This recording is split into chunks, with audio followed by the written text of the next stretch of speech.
अस्सलामुअलैकुम। मुझसे एक बात ये भी पूछी जा रही होती है कि सर ये बताइए कि मोटिवेशनल स्पीकर कैसे बना जाता है।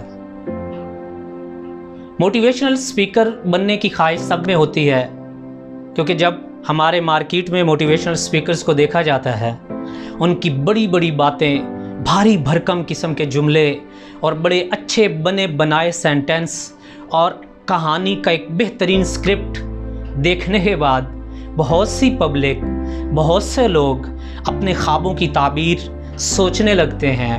बहुत से नौजवान और यूथ, ये जनरेशन बहुत इंस्पायर होने के बाद ये सवाल कर रही होती है कि हम मोटिवेशनल स्पीकर क्यों नहीं बन सकते, क्या हम मोटिवेशनल स्पीकर बन सकते हैं। तो मेरा अक्सर जवाब होता है, जी हाँ, हम में से हर फर्द, हर बंदा अपनी ज़ात के अंदर मोटिवेशनल स्पीकर होता है। ये अक्सर मैं कहा करता हूँ।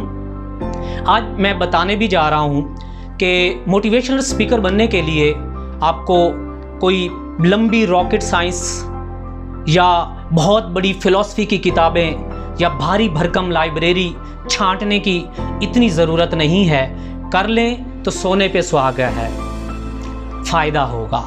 और अक्सर अच्छे मोटिवेशनल स्पीकर होते ही यही हैं कि जो बहुत कुछ पढ़ते हैं, लेकिन वो सिर्फ पढ़कर मोटिवेशनल स्पीकर नहीं बनते, बल्कि 5 पॉइंट्स को फॉलो करते हैं। वो 5 पॉइंट्स आज मैं आपको बताने जा रहा हूँ कि वो 5 पॉइंट्स कौन से हैं जिनके होते हुए हर फर्द मोटिवेशनल स्पीकर होता है। पहला पॉइंट, मोटिवेशनल स्पीकर बनने के लिए जो बहुत ज़रूरी है वो है एक्सपीरियंस। आप मोस्ट एक्सपीरियंस होंगे, आप बेहतरीन मोटिवेशनल स्पीकर बन सकते हैं। Second point, observation.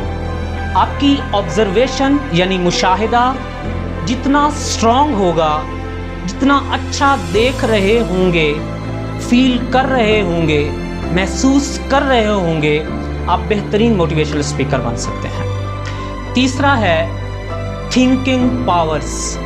आपकी सोचने की सलाहियत मजबूत होनी चाहिए। चौथा है एनालिसिस करना, चीज़ों को, मुख्तलिफ बातों को, मुख्तलिफ थॉट्स को एक दूसरे के साथ कंपैरिजन करवाना, तकाबुल करवाना, मुवाजना करवाना और उसके बाद वो चीज़, उससे कोई नतीजा अखज़ करना। पांचवा है यानी लास्ट पॉइंट, वो है आपका जो मेजर और बहुत अच्छा पॉइंट है जो दूसरों को इंस्पायर करता है, वो है story creator and story generator. आपने जितने भी मोटिवेशनल स्पीकर देखे होंगे, आपने नोट किया होगा कि वो आपको बता रहे होंगे कि मुझे एक बंदा मिला, मैंने उससे ये बात देखी, मुझे एक बंदा मिला, मैंने उससे ये बात फील की। किसी का बिहेवियर बता रहे होंगे, किसी की डीलिंग बता रहे होंगे, किसी जगह का मुशाहिदा बता रहे होंगे, किसी बंदे से गुफ्तगू और आपस में बाहम मुकालमा और कन्वर्सेशन के हवाले से बात कर रहे होंगे, कहीं अपनी ज़ात का एक्सपीरियंस बता रहे होंगे। यानी वो आपको जितनी भी स्टोरीज सुना रहे होते हैं, उसमें 20% उस बंदे यानी मोटिवेशनल स्पीकर का अपना ज़ाती एक्सपीरियंस होता है और 80% आपका दिया हुआ एक्सपीरियंस होता है और आपको पता भी नहीं होता। आपने ये भी नोट किया होगा कि मोटिवेशनल स्पीकर जितनी बातें बता रहा होता है, वो सारी की सारी बातें, आप ही की बातें आपको बता रहा होता है। First, experience. वो आपको एक्सपीरियंस करता है, आपकी एक्टिविटीज़ को एक्सपीरियंस करता है, आपके साथ इंटरेक्ट करता है और उससे जो तजर्बा उसे मिलता है, या सोसाइटी में से किसी ग्रोह के साथ, फर्द के साथ, या किसी एक शख्स के साथ, या किसी टीम के साथ, ग्रुप के साथ उसका एक्सपीरियंस होता है। वो जो पर्सनल एक्सपीरियंस होता है वो अपने अंदर वो स्टोर करता रहता है और एक वक्त वो मोस्ट एक्सपीरियंस्ड अपने आप को फील करता है। ये है आपसे उसने एक्सपीरियंस गेन किया है। सेकंड क्या है? सेकंड है ऑब्जर्वेशन, मुशाहिदा। पहला था तजर्बा, दूसरा है मुशाहिदा। वो देखता है अपनी आँख से, अपने दिमाग के ज़रिए से एनालिसिस कर रहा होता है, वो देख रहा होता है चीज़ों को। अच्छा, इसने ये बिहेव क्यों किया, इसने ऐसे डील क्यों किया, ये कहानी ऐसे क्यों है, ऐसे क्यों नहीं है, अगर ये होती तो इस तरीके से क्यों नहीं देखी जा सकती। वो आपको मुशाहिदा करता है सड़कों पे, रोडों पे, चौकों पे, चौराहों पे, आपके कम्युनिटी सेंटर्स में। रिलीजन मुशाहिदा आपका करता है, आपके जमातों में, मस्जिदों में, खानकाहों में, आपकी मुख्तलिफ इबादतगाहों में आपका मुशाहिदा करता है। यानी सोसाइटी में होने वाली सारी एक्टिविटीज़ को पहले वो एक्सपीरियंस करता था, अब वो ऑब्जर्व करता है, मुशाहिदा करता है, आपको देखता है, बड़े गौर से देखता है। 2 चीज़ें उसने गेन कर ली। तीसरा काम क्या करता है? तीसरा वो काम थिंकिंग पावर। इन दोनों चीज़ों को अपने माइंड में बिठा के सही करके दिमाग की यखनी बनाता है, दिमाग की दही करता है, सही सोचता है कि ऐसा क्यों, ऐसा क्यों नहीं है, इसको अगर इस तरीके से देखा जाता तो क्या रिजल्ट निकलता, इसको इस तरीके से देखा जाता तो क्या सोचा जा सकता था। वो सोचने के बाद एनालिसिस करना शुरू करता है।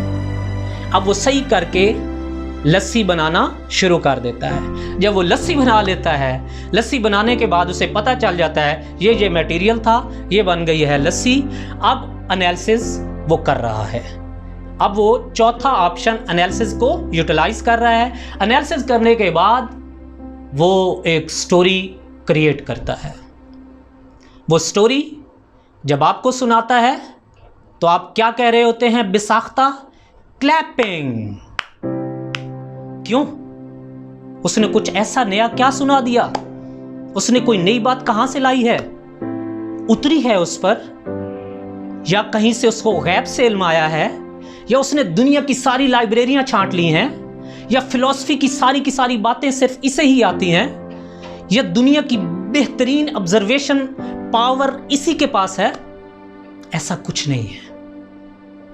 वो सिर्फ आपको स्टडी करता है, वो सोसाइटी को स्टडी करता है, वो आपकी परेशानियों को स्टडी करता है, आपसे एक्सपीरियंस करता है, आपको देखता है, आपकी हालत को देखता है, फिर आपके बारे में सोचता है, फिर एनालिसिस करता है, फिर उसके बाद आप ही की स्टोरी आपको सुनाता है। और फिर क्या कहलाता है? Motivational speaker, the big motivational speaker. Thank you so much.